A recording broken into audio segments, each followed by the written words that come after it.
Welcome friends. இன்றைக்கி நம்ம ரெட்டோ recipe நினச்ச உடனே பண்ணக்கூடிய ஸ்வீட் ரெசிபி பார்க்கலாம். இதுக்கு 1/4 கப் கஸ்டர்ட் பவுடர் எடுத்திருக்கேன். 1/2 கப் தண்ணியை சேர்த்து நல்லா கரைச்சி எடுத்துக்கலாம், கட்டி உருண்டை எதுவும் இல்லாமல். இது போய் அப்படியே அடியில் தங்கிடும். நல்லா மிக்ஸ் பண்ணி கரைச்சி எடுத்துக்கோங்க. இந்த கன்சிஸ்டன்சியில் இருக்கட்டும். தண்ணி அதிகமாக சேர்த்திங்கன்னா ரொம்ப நேரம் ஆகும் அந்த அல்வா பதத்துக்கு வர்றதுக்கு. இதை பார்க்குறதுக்கு முன்னாடி நம்ம சேனலை புதுசாக பார்க்குற ஃப்ரெண்ட்ஸ் சப்ஸ்கிரைப் பண்ணிக்கோங்க. கூடவே வர பெல் ஐக்கனையும் கிளிக் பண்ணிவிட்டு அதில் ஆல்ன்ற ஆப்ஷன் செலக்ட் பண்ணிங்கன்னா எல்லா நியூ வீடியோஸும் உங்கள் நோட்டிஃபிகேஷனுக்கு வரும். எல்லாத்தையும் ஸ்டார்ட் பண்ணுறதுக்கு முன்னாடி முதல்ல அல்வா ரெடி ஆனவுடனே எதில் நம்ம எடுத்து சேர்க்க போகிறோமோ அதை நம்ம நெய் தடவி வச்சுக்கலாம். இப்போ நான் இந்த கிளாஸ் கண்டெய்னரை தான் க்ரீஸ் பண்ணிகிட்ருக்கேன், சைட்ஸ் எல்லாம் கூட. உங்களோட சாய்ஸ்க்கு ஏற்ற மாதிரி நட்ஸ் எடுத்துக்கோங்க. நான் பாதாம் இந்த அளவுக்கு எடுத்திருக்கேன்.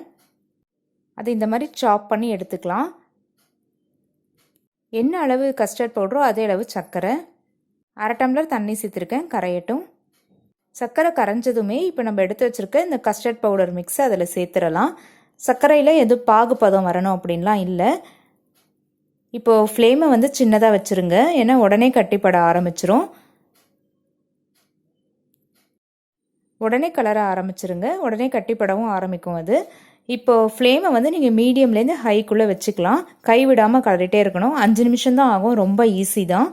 கஷ்டப்பட்டு கலரா மாதிரிலாம் இருக்காது, ஏன்னா நம்ம கம்மியான அளவு வேறு எடுத்துருக்கோம். கொஞ்சம் கொஞ்சமாக கட்டியாகுது.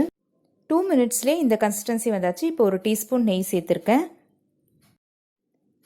நெய் அது உள்ளே அப்சர்வ் பண்ண நீங்கள் நெய் சேர்த்துட்டே இருங்க. நல்லா கட்டிப்பட ஆரம்பிக்கும் போது எடுத்து வச்சுருக்க நட்ஸில் கொஞ்சம் சேர்த்துருங்க. இதை வறுக்கணும்லாம் இல்லை, அப்படியே சேர்த்துடலாம். மீதியை அப்புறம் சேர்த்துக்கலாம். 1 டீஸ்பூன் நெய் சேர்க்குறேன். நெய் இதுலேருந்து அப்படியே வெளியே பிரிஞ்சு வரும். அந்த ஸ்டேஜில் நம்ம நெய் சேர்க்குறத நிறுத்திடலாம். இப்போவே கொஞ்சம் நல்லா வெளியே கொஞ்சம் கொஞ்சமாக வர ஆரம்பிச்சிருக்கு. இது இன்னும் கொஞ்சம் கெட்டியாக இருந்தால் தான் அந்த கடையில் விற்கிற அந்த அல்வா கன்சிஸ்டன்சிக்கு இருக்கும். இந்த ஸ்டேஜில் க்ரீஸ் பண்ணி வச்சுருக்க அந்த கண்டெய்னரில் நான் இதை சேர்த்துடுறேன்.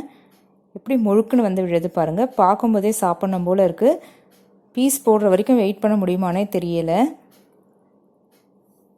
இப்போ மீதி இருக்க நட்ஸை மேலே சேர்த்துடலாம்.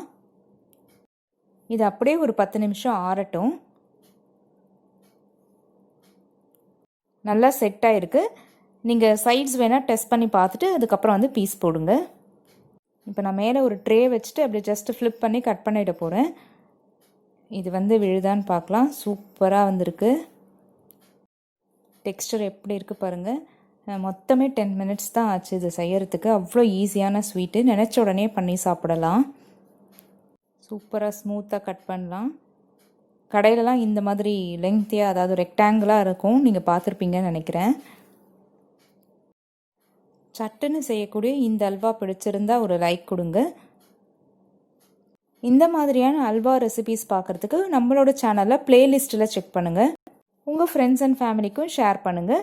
இந்த ரெசிபியை நீங்கள் ட்ரை பண்ணிங்கன்னா அதை கிளிக் பண்ணி நம்மளோட மெயில் ஐடிக்கு ஷேர் பண்ணுங்கள். தேங்க்யூ.